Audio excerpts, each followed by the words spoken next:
Perkenalkan, saya Intan Nuraini dengan NPM 2313041077, mahasiswa program studi pendidikan Bahasa dan Sastra Indonesia. Pada kesempatan kali ini, saya akan mempraktikkan keterampilan bertanya dalam pembelajaran dengan topik mengenal teks laporan hasil observasi kelas 8 SMP. Baik, Ibu buka pembelajaran pada hari ini. Assalamualaikum warahmatullahi wabarakatuh. Waalaikumsalam warahmatullahi wabarakatuh. Selamat pagi anak-anak. Pagi, Bu. Apa kabar kalian hari ini? Baik. Sudah pada sarapan? Sudah. Ya, pastikan sebelum berangkat sekolah kalian harus sarapan terlebih dahulu agar di sekolah kalian bisa lebih semangat untuk melakukan aktivitas pembelajaran. Sebelum Ibu memulai, langkah baiknya kita berdoa terlebih dahulu. Untuk ketua kelas, disilakan memimpin doa. Baik, untuk memulai pembelajaran pada pagi hari ini, baik kita berdoa terlebih dahulu. Doa mulai. Dasar. Ada yang tidak hadir hari ini? Hadir. Semua ya, Ibu absen dulu.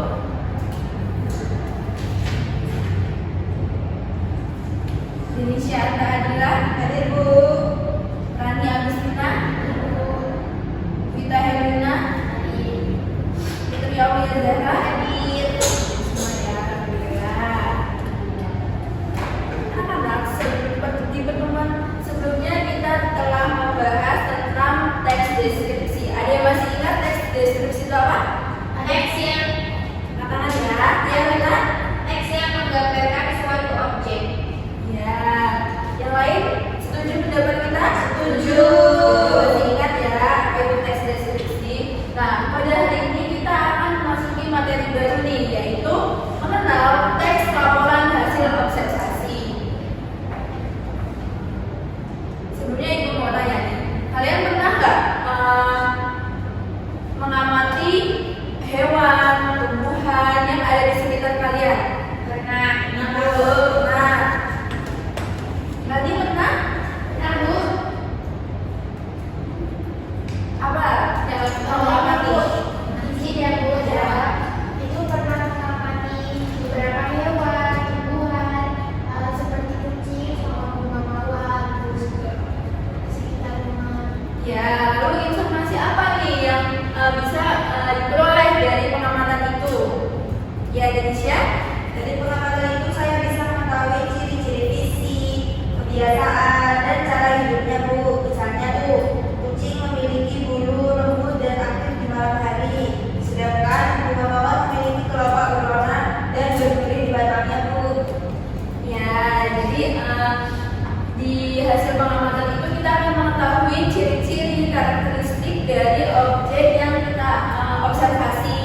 Lalu selanjutnya, mengapa hasil pengamatan perlu ditulis dalam bentuk laporan? Ya, Wita?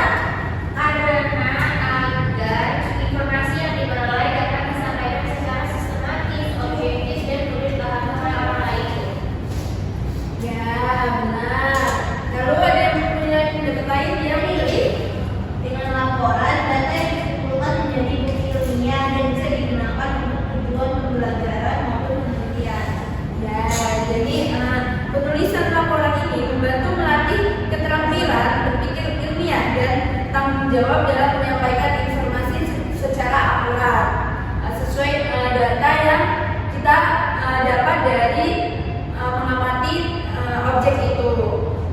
Lalu di sini aku mau nanya nih, kan kita udah mengetahui nih apa itu teks laporan hasil observasi, apa bedanya teks laporan hasil observasi dengan teks deskripsi? Ada yang tahu? Observasi itu harus lebih akurat, Bu. Kita ngamatinya. Ya, lalu teks deskripsi? Kalau deskripsi itu kan kita bisa cuma ke imajinasi aja, Bu. Kayak misalnya kita lihat tuh Ya. tangga ini gitu. Jadi kita langsung bisa nulis. Tapi kalau laporan hasil observasi itu kita harus turun langsung, Bu, buat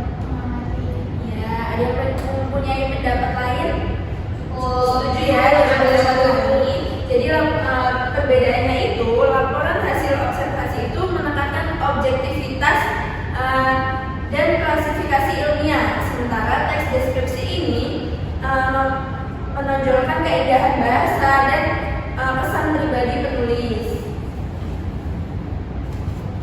Di sini tujuan pembelajaran kita pada hari ini itu yang pertama meningkatkan kemampuan observasi dan analisis, kedua meningkatkan kemampuan penulis dan berkomunikasi, ketiga meningkatkan pengetahuan tentang berbagai objek, fenomena dan peristiwa, lalu yang keempat meningkatkan kesadaran untuk menjaga pelestarian alam. Selanjutnya kita masuk ke materi. Teks laporan hasil observasi adalah teks yang berisi informasi atau hasil pengamatan tentang suatu peristiwa atau objek yang ditulis secara sistematis. Nah, teks ini bertujuan untuk menyampaikan hasil pengamatan dengan jelas, objektif, dan sesuai dengan fakta. Yang contohnya itu yang seperti yang disebutkan oleh Rani dan Indonesia tadi. Selanjutnya tujuan dari teks laporan hasil observasi. Nah, tujuannya ini memiliki banyak tujuan, mulai dari memberikan informasi hingga meningkatkan kesadaran. Nah, teks ini merupakan alat yang penting untuk mempelajari dan memahami dunia di sekitar kita. Selanjutnya ciri-ciri teks laporan hasil observasi. Nah, yang pertama itu objektif, yaitu berdasarkan fakta dan tidak mengandung opini pribadi. Lalu yang kedua sistematis, itu disajikan secara runtut dan logis. Dan yang ketiga akurat. Nah, data dan informasi yang disajikan itu harus akurat dan terpercaya sesuai data yang diamati. Lalu yang keempat secara lengkap, yaitu mencakup semua informasi penting tentang objek yang diamati. Lalu yang terakhir secara jelas, yaitu mudah dipahami oleh pembaca. Sampai sini ada yang ditanyakan? Selanjutnya kita masuk ke struktur teks laporan hasil observasi. Yang pertama itu ada judul. Judul ini harus jelas dan mencerminkan isi laporan. Lalu yang kedua ada klasifikasi, yaitu menjelaskan objek yang diamati, termasuk jenis, kelas, dan ciri-cirinya secara umum. Lalu selanjutnya ada ada deskripsi bagian, bisa dibacakan jenisnya. Menguraikan secara dasar dari bagian objek yang diamati beserta ciri-cirinya, Bu. Nah, lalu selanjutnya ada deskripsi manfaat, yaitu menjelaskan manfaat atau penggunaan objek yang diamati. Dan yang terakhir ada kesimpulan yang berisi rangkuman hasil pengamatan dan memberikan pertanyaan umum tentang objek yang diamati. Lalu selanjutnya ada jenis-jenis teks LHO. Yang pertama itu ada jenis observasi sederhana. Ini itu seperti mengamati objek yang mudah diamati dan memerlukan waktu singkat. Lalu yang kedua observasi kompleks. Ini mengamati objek yang kompleks dan memerlukan waktu lama. Selanjutnya yang observasi terstruktur ini mengamati objek dengan menggunakan pedoman observasi. Dan yang terakhir observasi tidak terstruktur ini mengamati objek tanpa menggunakan pedoman observasi. Selanjutnya ada cara menulis teks LHO. Bisa dibacakan kita? Cara menulis teks LHO. Yang pertama, lakukan pengamatan secara cermat dan detail. Lalu yang kedua, catat hasil pengamatan dengan rapi. Yang ketiga, gunakan bahasa yang baku dan mudah dipahami. Keempat, sajikan informasi secara sistematis dan logis. Dan yang terakhir, gunakan gambar atau diagram untuk memperjelas informasi. Nah, ini adalah langkah-langkah menulis teks LHO atau laporan hasil observasi. Di sini Ibu mempunyai contoh teks LHO. Bisa dibacakan tadi? Kucing adalah hewan mamalia yang sering dipelihara manusia. Kucing memiliki bulu yang lembut bermacam warna dan cakar yang tajam. Mereka termasuk karnivora dan memiliki penglihatan yang tajam di malam hari. Selain itu, mereka juga sangat lincah dan suka bermain. Kemudian, kucing sering menunjukkan kasih sayang kepada pemiliknya. Sudah? Baik, terima kasih Rani. Nah, dari teks ini kita akan menganalisis struktur dari teks laporan hasil observasi. Yang pertama tadi ada apa?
Deskripsi bagiannya. Kalimat kedua, 3.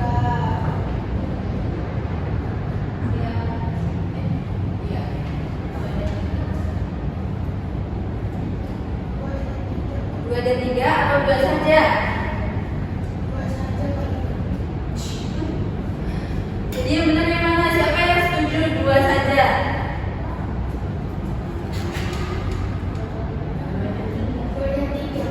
Dua dan tiga ya, ya benar dua dan tiga. Lalu manfaatnya ada nggak? Ada. Kesimpulan? Itu kalimat keempat. Ada keempat.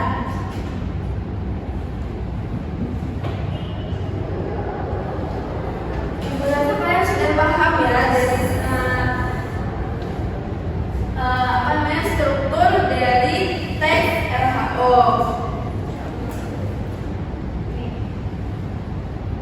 Nah di sini ibu mempunyai contoh gambar yang akan kalian analisis dari gambar ini.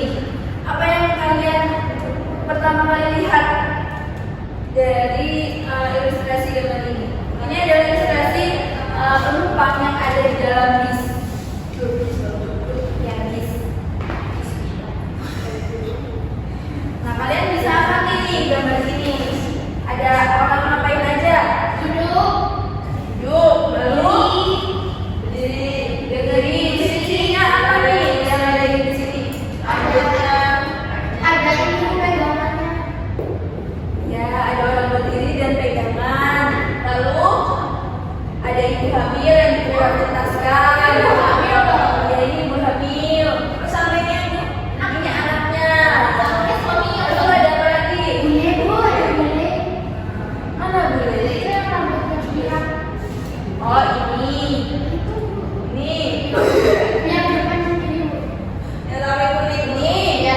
Oh iya, bule pindah. Itu bang. Enggak ada.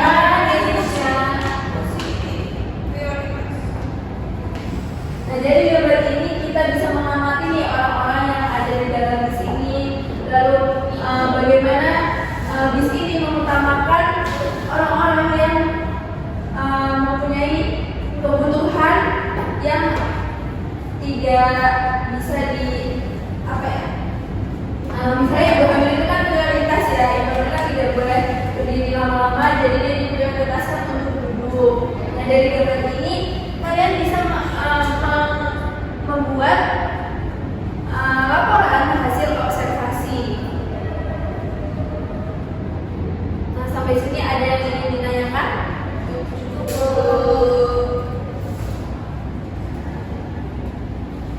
Cukup ya.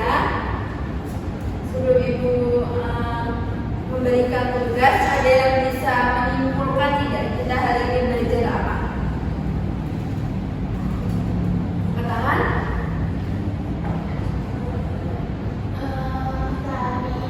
Ya nanti boleh. Hari ini kita belajar tentang struktur teks laporan hasil observasi. Itu ada judul, klasifikasi, deskripsi bagian manfaat dan kesimpulan. Hari ini kita juga menganalisis di teks yang kucing tadi. Ada judulnya, klasifikasinya, deskripsi bagian manfaat dan kesimpulannya. Ya, Bu. Ya beri tepuk tangan untuk Rani. Jadi teks laporan hasil observasi ini adalah teks yang berisi penjabaran fakta-fakta umum tentang suatu objek berdasarkan hasil pengamatan secara sistematis dan objektif. Nah tujuannya itu untuk memberikan informasi yang akurat kepada pembaca. Di sini ibu mempunyai tugas untuk menutup pembelajaran hari ini. Yang pertama itu membuat laporan observasi sederhana. Nanti jadi kalian mengamati benda atau makhluk hidup yang ada di sekitar kalian, lalu lakukan observasi dan catat apa yang kalian temukan. Ini ya apa? Folio. Tulisnya di kertas folio, nanti dikumpulkan ke meja ibu. Sudah ada yang ditanyakan? Cukup ya. karena kita sudah berada di akhir pembelajaran, jika tidak ada yang ingin ditanyakan, Ibu ingin mengucapkan terima kasih kepada kalian yang telah berpartisipasi aktif dalam pembelajaran hari ini. Semoga apa yang kita pelajari hari ini bisa bermanfaat bagi kita semua di kehidupan nyata. Amin. Ibu tutup pembelajaran hari ini, kita ucapkan hamdalah. Alhamdulillahirabbil alamin. Ibu tutup ya. Wassalamualaikum warahmatullahi wabarakatuh. Waalaikumsalam warahmatullahi wabarakatuh. Terima kasih, Bu. Saya selaku observer lisan dari calon guru Intan Nuraini dengan NIM 231304177 pada tanggal 7 November 2025 pada pukul 07.15 waktu Indonesia Barat dengan topik mengenal teks laporan hasil observasi kelas 8. Pada komponen keterampilan bertanya, yang pertama yaitu komponen keterampilan dasar mengajar bertanya tingkat dasar. Calon guru sudah menerapkan penggunaan pertanyaan secara jelas dan singkat. Kemudian calon guru sudah menerapkan pemberian acuan dalam bertanya dan pemindahan giliran. Kemudian calon guru sudah memberikan waktu berpikir untuk siswa menjawab pertanyaan. Lalu calon guru sudah menerapkan pemberian tuntunan, pemusatan perhatian, dan penyebaran pertanyaan untuk siswa menjawab pertanyaan. Pada nomor 2 yaitu komponen keterampilan dasar mengajar tingkat lanjut. Yang pertama, calon guru sudah mengubah tuntunan tingkat kognisi dalam menjawab pertanyaan. Kemudian calon guru juga sudah memberikan pengaturan urutan pertanyaan, penggunaan pertanyaan pelacak, dan peningkatan terjadinya interaksi dalam pembelajaran. Selanjutnya, pada komponen yang ketiga yaitu komponen negatif yang perlu dihindari. Calon guru sudah menghindari komponen negatif seperti mengulangi pertanyaannya sendiri atau mengulangi jawaban pembelajar. Kemudian calon guru sudah menjawab pertanyaan sendiri. Calon guru sudah menghindari menjawab pertanyaan sendiri, menunjuk dulu sebelum bertanya, mengajukan pertanyaan yang mengandung jawaban serempak, dan mengajukan pertanyaan ganda dalam pembelajaran. Sekian dari saya, terima kasih.